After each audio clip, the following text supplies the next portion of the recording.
French far-right leader Marine Le Pen joined other far-right leaders of Europe in Budapest today for the so-called Patriots Grand Assembly.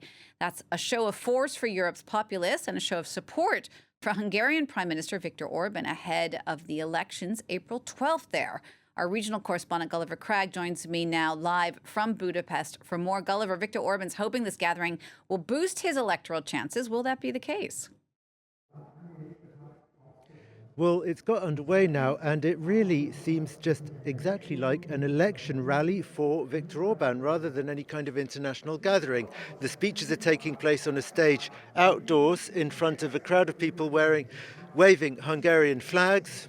Supporters of Fidesz, I think they had to be invited or buy tickets, and leader after leader from far-right parties from across Europe is making very short speeches, very much focused on singing the praises of the Hungarian Prime Minister, who they describe as the leader of a revival of conservative values across Europe, as the man who defended Europe against mass immigration and warning that that is still a threat. Clearly, they're doing all they can to help him get re-elected, as he is extremely worried that he might not, because opinion polls in Hungary suggest that on the 12th of April, when the elections to the Hungarian parliament take place, the opposition TISA party, led by Péter Magyar, will certainly very likely get a majority of the popular vote. Whether that will translate into a majority of seats, that's a different question. I think that they calculated that the results of the French municipal elections, with Marine Le Pen coming here the day afterwards, would help Viktor Orban argue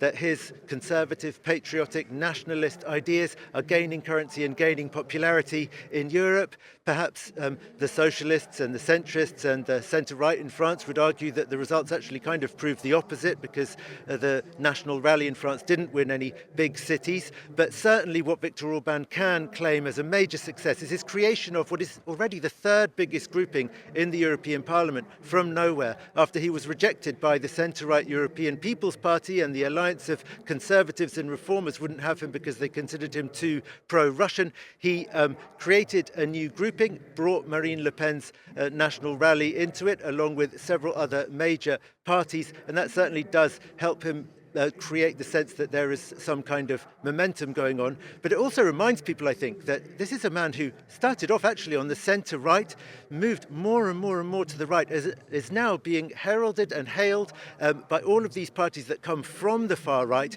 as their leader.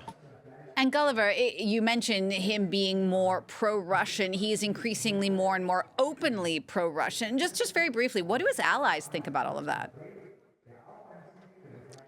Well, certainly the National Rally in France has tried to deny charges of being pro-Russian. Marine Le Pen strongly condemned Vladimir Putin's attack on Ukraine in 2022. But these are parties that argue for less spending on aid to Ukraine. They're Eurosceptic and NATO skeptic, many of them. So I think that even if they don't say that they're pro-Russian quite as openly, and they don't maintain close contact with the Russian government as Viktor Orban's government does, they're certainly the parties that Vladimir Putin favors in Europe, and there are numerous reports of election meddling in countries all over Europe, with the Russians trying to get exactly these people elected because they threaten to undermine the European Union is probably the main reason.